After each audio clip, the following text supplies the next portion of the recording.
And so the ophthalmologist said I have to start wearing glasses. At first, I was pretty upset. It was a real emotional blow. All sorts of things went through my mind. But finally, one thought seemed to stand out. What was that? It's kind of nice to be able to see what's going on. I'm sorry that you have to wear glasses, Linus. Don't feel sorry for me, Charlie Brown. Why, I can see things now that I never knew even existed before. Take Lucy, for instance. For the first time, I realized what a gorgeous creature she really is. Glasses haven't improved only his sight, they've also improved his sarcasm. When I first saw Linus with his new glasses, I could have cried. I really felt sorry for him. When he came into the house, he looked like a little owl. It just about broke my heart. But if you ever tell him I said so, I'll knock your block off! How in the world did you ever find out you needed glasses? Well, my eyes used to water whenever I tried to read and eat potato chips, and then one day You're looking at me as if this weren't a scientific explanation. Aren't those glasses kind of a nuisance, Linus? Not really. Sometimes they actually free my hands for whatever else I might want to do. My glasses! I can't find my new glasses! The ophthalmologist will kill me if I've lost my new glasses. Don't worry, somebody will find them and bring them back to you. See? What did I tell you? That's right, Mr. Peabody. Quiet, you. The worst thing about glasses is trying to keep them clean. For some reason, that's worse than ever. They didn't taste very good either. Not again. Yes, and I can't find them anywhere. Well, if you're going to wear glasses, you're going to have to learn to hang on to them. Gentlemen, I'd like to present to you the new chairman of the board. Oh, this is an ideal rabbit-chasing day. This is just the sort of day when they'll be out by the millions. Come on, Snoopy, let's get out and sniff those rabbits.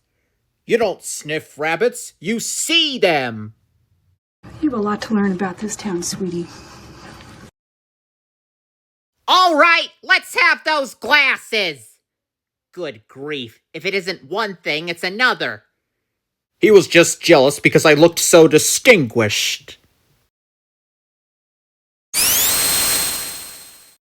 With a little practice, I bet I could get the shoes, too. Boy, these glasses sure get dirty. I've seen factory windows that were cleaner than this. I have just the thing for you, Linus. I've cut up a whole bunch of little flannel squares for you to use to wipe your glasses. Well, now wasn't that thoughtful of her? Nice little flannel squares. Just the sort that one might get if one cut up one's blanket! I'm tired of this silly chasing business. You want my glasses? Take them. Keep them. Go ahead. Just keep them. Keep them. I don't care. Just go ahead and keep them. What fun is that? You gonna make some toast? How about putting in a slice for me? Here you are. Thank you very much. Hey, this is too light. It's hardly singed. Surely you don't expect me to eat raw toast? You know what they say, all toasters toast toast. You know, it's very strange. When I first got my glasses, they kind of bothered me. I guess I just wasn't used to them. Now I'm sometimes not even aware I have them on. Of course, I realize that there will always be criticism. All mediums of entertainment go through this. Even our higher art forms have their detractors. The theater seems especially vulnerable. And goodness knows how much criticism is leveled at our television programming. One sometimes wonders if it is possible ever to please the vast majority of people. The most recent criticism is that there is too little action and far too much talking in the modern-day comic strip. What do you think about this? Ridiculous! You said the secret word! If you're looking for an apple, I ate the last one.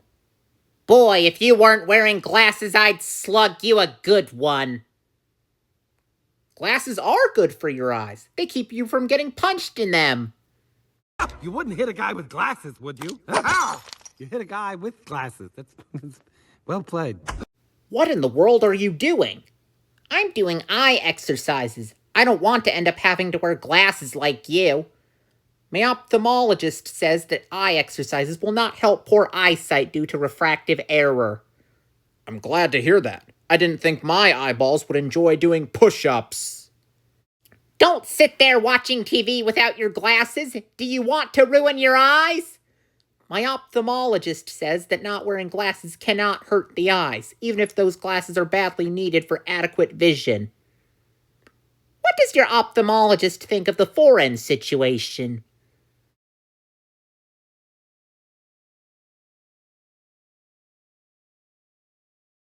Good grief. All right, let's have the infielders right over here.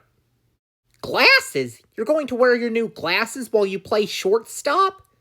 Why not? I'll be better than ever. I won't miss a thing. Well, how about that blanket? Do you have to have that with you too? Don't worry about it. See, I have both hands free. Come on, hit me a grounder. Whoops! This is going to be another great season. I've decided we need a baseball scout. We need someone to go over and mingle with the other team and find out their strengths and weaknesses. It can be a very dangerous job, of course, but it's a job that needs to be done, and I found you a volunteer! You want me to be a spy? Not a spy, a scout, a baseball scout. I'll admit it's a dangerous job, but it has to be done. Now, I suppose the first question that comes to your mind is, why does this job have to be done? No, the first question that comes to my mind is, why me? All right, so I'm a baseball scout. What do I do? You go and find out all you can about their pitchers and hitters. Write everything you find out on this square of bubblegum. If they suspect that you're scouting them, you can just chew up the evidence.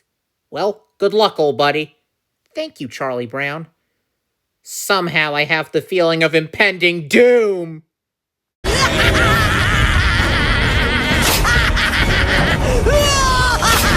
sir, we're still on our old planet! Maybe I shouldn't have sent Linus out as a baseball scout. Maybe he'll get lost. Maybe the other team will see what he's doing and beat him up.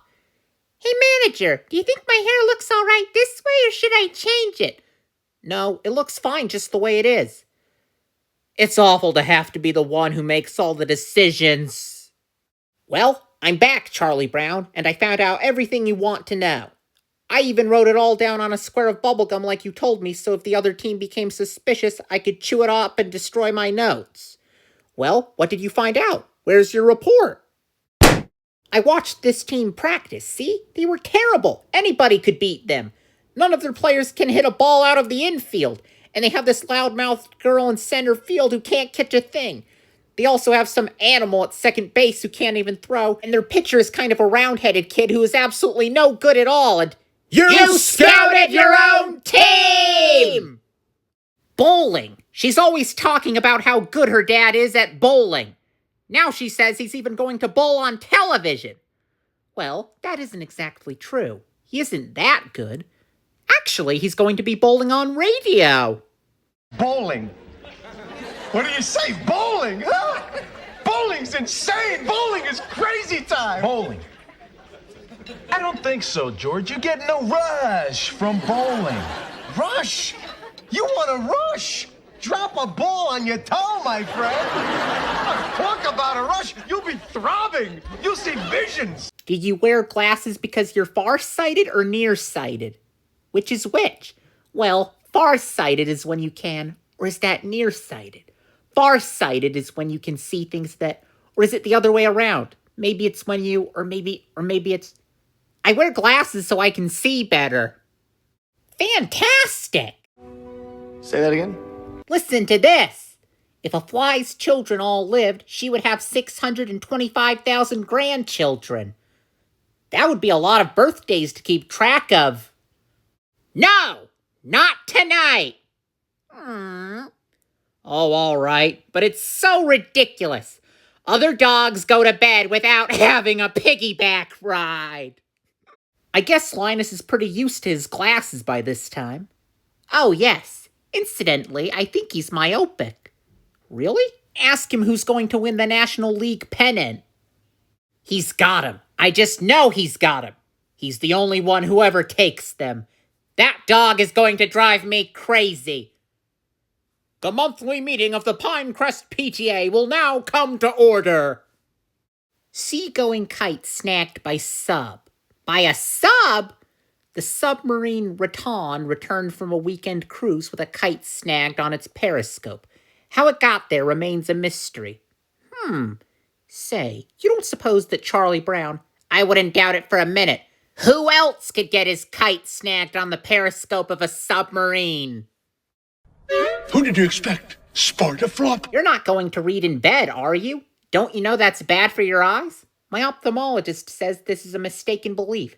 He says this idea came about because bedside reading lamps usually give insufficient illumination. The moon doesn't work too well either. I wonder if the stars really do have little points. No, this is due to our astigmatism, which is a distortion of vision caused by irregularities in the surface of the cornea. My ophthalmologist says that a slight degree of astigmatism is normal, and this keeps us from seeing the stars as round dots of light. Tell your ophthalmologist he's ruined my stargazing. Say, that's a beautiful kite, Lucy. And you say you made it yourself? It's very pretty. Sort of a pale blue, isn't it? It's just about the same color as my blanket! You made a kite out of my blanket? Do you mean to tell me that's my blanket flying around up there? How could you do such a thing? It was easy. Ah! Good grief. You let go of it! You made a kite out of my blanket and then you let go of it! I didn't mean to. You didn't mean to? A lot of good that does. What'll I do? What'll I do? Be proud. Be proud? Sure, yours will be the first blanket to orbit the moon. Does the phrase, go suck a lemon, hold any meaning for you? There goes my beloved blanket, soaring away over the trees, the hills, the mountains, the ocean. I'll never see it again. Never, never, never. I might as well give up. I can't live without that blanket. I can't face life unarmed. Lucy, what? She made a kite out of my blanket, and then she accidentally let go of it. It flew away. My blanket flew completely out of sight, way out over some houses and some trees. I bet I'll never see it again. You're an expert on kites, Charlie Brown. What do you think? I think maybe I should try making a kite out of a blanket. Oh, good grief. What are you looking at, Linus? Nothing. That's the trouble. Lucy made a kite out of my blanket, and then she let go of it, and it flew away. So you're standing here waiting for it to come back? That's right. Well, have a nice wait. Thank you. Why did you have to take my blanket to make a kite? Why did you have to let go of it and lose it? What am I going to do without my blanket? Stop complaining. I did you a favor. I helped you break a bad habit, and that blanket was a bad habit if I ever saw one. Phooey. Sucking your thumb without a blanket is like eating a cone without ice cream. I want to run an ad in the paper, Charlie Brown. You write it and I'll dictate it. Lost. One light blue blanket in the shape of a kite. Please return. Anything else? Odor desperate. I need your help, Snoopy. I want you to start scanning the skies. If you see a light blue kite, that's my blanket. Keep looking up. That's the way. Let me know the minute you see anything. This is risky. Someone is bound to come along and tickle me under the chin.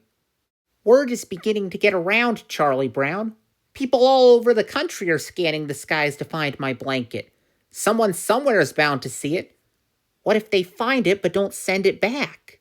Oh, they'll send it back all right. No one wants to see a little boy crack up. Dear Pencil Pal, how have you been? I have been fine. I have been getting good grades in school this year. The weather is nice. Well, I must close now. Please write soon. Your friend, Charlie Brown. P.S. If you see a light blue kite in the air, write to Linus Van Pelt in care of your local newspaper. Look at the letters I've been getting, Charlie Brown. Here's one from someone who saw my blanket flying over Candlestick Park in San Francisco. And here's one from Ohio, and here's one from Minneapolis. Here's a person who thought she saw my blanket flying over the Grand Canyon. It sounds like your blanket is really getting around. It always did want to travel. Here's a letter from Bodega Bay, California. Dear Linus, our family was on a picnic yesterday, and we think we saw your blanket. We chased it across a field, but couldn't catch it. The last we saw of it, it was flying higher and higher and was headed out over the, good grief, ocean! Oh no. Oh no. Oh no. Oh yeah.